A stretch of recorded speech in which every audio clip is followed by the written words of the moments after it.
Welcome to doctor மைத்லிஸ் music therapy channel. இன்றைய பதிவிலையும் talking the talk positive aspects என்ற தலைப்பில் சில செய்திகளை நம்ம பகிர்ந்துக்கலாம். சில பதிவில் சொன்னோம், பாசிட்டிவ் அப்படின்னு சொன்னாலே ஏற்றுக்கொள்ளக்கூடிய செய்திகள், தேவையான செய்திகள், அவசியம் தெரிந்து கொள்ள வேண்டிய செய்திகள், இவற்றை நம்ம என்ன செய்யணும், பிள்ளைங்களுக்கு சொல்லிக் கொடுக்கணும்.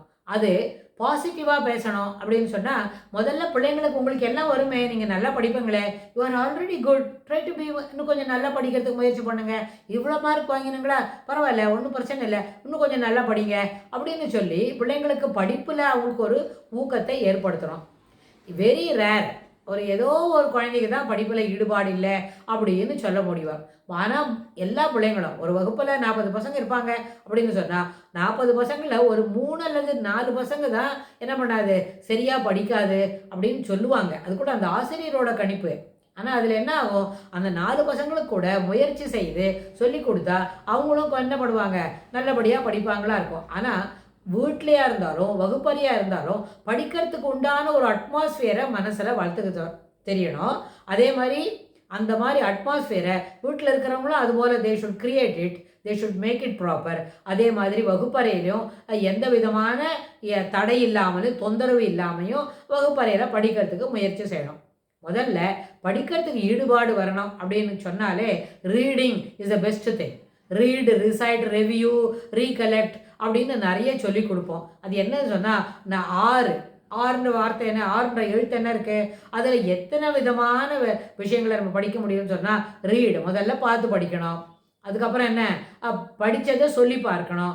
ரிசைட் பண்ணினது அப்புறம் ரெவ்யூ, என்னெல்லாம் நம்ம சொன்னோம், நம்ம சொல்லி பார்த்ததும் ஏற்கனவே நம்ம எழுதி வச்சிருக்கிறதும் சரியாக இருக்குதா அப்படின்னு பார்க்கணும். சரி, இதெல்லாம் முடிஞ்சிட்டு கொஞ்ச நேரம் கழிச்சு இப்போ 1/2 மணிக்கு முன்னாடி படித்தோமே அது ஒரு தடவை சொல்லி பார்க்கலாம் அப்படின்னு சொன்னால் ரீகலெக்ட் அப்படின்னு சொல்லலாம். அதாவது இந்த ரெவ்யூ பண்ணும்பொழுதே என்னெல்லாம் நம்ம திருப்பி சொல்லணும் அப்படின்னு சேர்த்து சொல்லறதுக்கு தெரியறதுக்கணும். அதுபோல் பிள்ளைங்களுக்கு சொல்லிக் கொடுக்கணும். அதனால் இப்படி சொல்லி கொடுத்தா பிள்ளைங்களுக்கு வராது அப்படின்னு ஒன்றே இல்லை. அப்புறம் ப்ரொனன்சியேஷன் நல்லா இருக்கணுன்றதை காட்டிலும் சிறப்பாக படிக்கணும்னு தெரிஞ்சுட்டா அதுவே பெரிய அளவில் பிள்ளைங்களுக்கு என்ன பண்ணோம், மேலே கூட்டின்னு கொடுக்கும். அதாவது செல்ஃப் கான்ஃபிடென்ஸை வளர்த்துக்கணும். செல்ஃப் கான்ஃபிடென்ஸ் என்ன, தன்னம்பிக்கையை வளர்க்கணும். உன்னால் படிக்க முடியும் தங்கம், மொள்ளமாக படி அப்படின்னு சொல்லி நிதானமாக அந்த ரீடிங் எபிலிட்டியை வளர்த்து கொடுத்த பிறகு தான் நீயே படி, இந்த புத்தகத்தெல்லாம் உங்கள்கிட்ட கொடுத்துட்றேன், இதெல்லாம் நீ படிக்க வேண்டியது, உனக்கு வாங்கி கொடுத்துருக்குது அப்படின்னு சொன்னால் மட்டும் போகாது.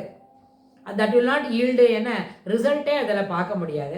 யூ கேன் நாட் என்ன yield any outcome from that. ஈல்டுன்னு சொன்னால் ப்ராடியூஸ் சொன்னால், ஒரு பயிர் பண்ணுறோம் அதில் ஈல்டு வரணும் அப்படின்னா என்ன, அதில் நல்ல விதமான பயிர் ஆகணும். பயிர் இருந்தால் தான் இவ்வளோ தூரம் ப்ராடியூஸ் கிடைச்சதுன்னு நம்மளுக்கு தெரியும். அதுபோல் நம்ம பிள்ளைங்களுக்கு பள்ளிக்கூடத்துக்கு பணம் கட்டுறோம், ஃபீஸ் கட்டி பாடம் சொல்லித்தரோம், அது மட்டும் இல்லை, அதுலேருந்து என்ன yield, the child should be very good, ஆனால் அமனபிள் டு சொல்யூஷன், அகடமிக்கில் நல்ல பெரிய சக்ஸஸ்லாம் காட்டணும், சிறப்பான குணாதிசயங்களை வளர்த்துக்கணும். இதுதான் அதுலேருந்து எதிர்பார்க்குற ஈல்டு. அப்போது டாக்கிங் த டாக் பாசிட்டிவ்னு சொன்னால் எப்படி பேசணும், எப்படி அந்த செய்திகளை எடுத்து சொல்லணும் பிள்ளைங்களுக்கு, அது ரொம்ப முக்கியமானதாக இருக்கணும்.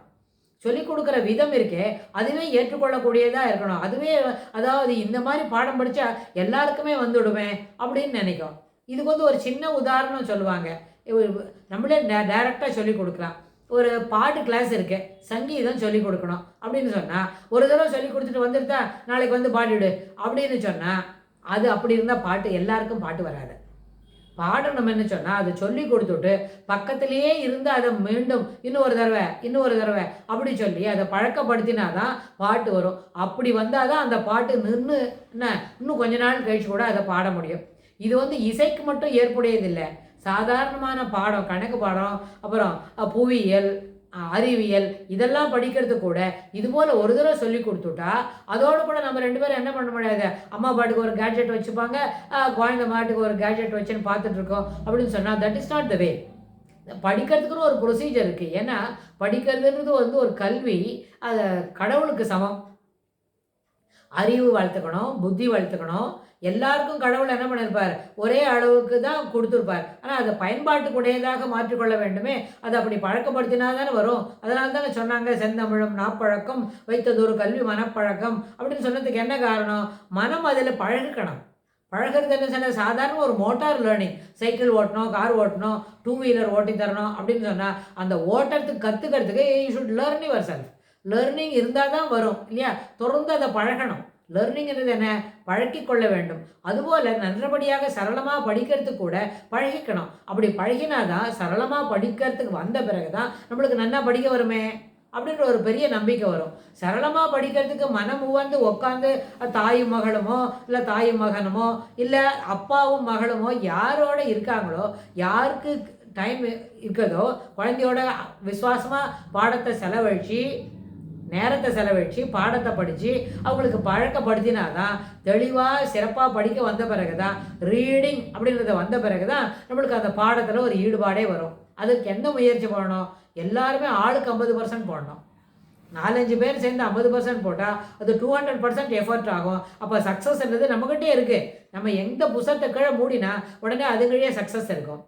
ஆனால் எஃபர்ட்டை போடாமல் ரீடிங் எபிலிட்டியை வளர்த்துக்காமல் சரளமாக படிக்கிறது வரலன்னு சொன்னால் மனதில் செய்திகள் நிற்பது கடினம். அதுக்கு வேறு மாதிரி முயற்சி செய்யணும். அதுக்கெல்லாம் ஷார்ட்கட் கிடையாது. அந்த மாதிரி மனசில் திடீர்னு ஒரு சமாச்சாரத்தை மனசில் நிறுத்திக்கலாம் அப்படின்னு சொன்னால் அதுக்கு ஷார்ட்கட்டே கிடையாது. ஏன்னா சிறு வகுப்பில் அந்த பாடத்தை படிக்கல, லோயர் லெவல் ஆஃப் கிளாஸஸில் படிச்சிக்கலன்னு சொன்னால் 5, 6, 7ன்னு மேல் வகுப்புக்கு வரும்பொழுது அப்பொழுது அந்த பழக்கம் கற்றுக்கிறதுக்கு ரொம்ப கடினமாக இருக்கும். அதனால் we should make it as a habit. தினமே ஒரு 15 நிமிஷம் படிக்கணும். காலையில் 15 நிமிஷம். டைமே இருக்காது டாக்டர், ஸ்கூல் போவேன்னா உட்காந்து படிச்சுட்டு இருந்தால் அந்த நேரத்தில் அவசரமாக நிறைய வேலை இருக்குது, அதனால் காலையில் படிக்க முடியாது. அப்போ சாயந்தரம் படிக்கலாம். ஸ்கூல்லேருந்து வந்த உடனே ஒரு 10 அல்லது 15 நிமிஷம் படித்து முடிச்சுட்றான். படிச்சுட்டு அதுக்கப்புறம் நம்ம பாக்கி வேலையை படிக்கலாம். படிக்கணுன்றது அது ஒரு கடன் இல்லை, அது ஒரு என்ஜாய்மெண்ட். எப்போவுமே படிப்போட போராடக்கூடாது. எப்படி இருக்கணும்? அப்படியே மிதந்துக்கிட்டு ஜாலியாக ஒரு காற்றுள்ள இடத்துல ஓப்பன் டெரஸில் நின்னால் எப்படி ஜிலு ஜிலுன்னு காற்று அடிக்கும், அதை நம்ம என்ஜாய் பண்ணுவோமோ அதுபோல் இனிமையான உணர்வுகளோடும் இதை நாம் படித்து தெரிந்து கொள்ள வேண்டும். தெரிந்து கொண்டால் நம்மளுக்கு மனதில் இன்பம் பயக்கும் அப்படின்றத தெரிஞ்சுட்டு அதுபோல் உணர்ந்து படிக்கும்பொழுது அந்த பாடங்கள் சிறப்பாக மனதில் பதியும் அப்படின்னு சொல்லி இந்த பதிவை நம்ம நிறைவு செய்கிறோம். இது தொடர்புடைய செய்திகளை வரப்போகிற பகுதிகளில் பார்க்கலாம். தேங்க்ஸ் ஃபார் வாட்சிங்.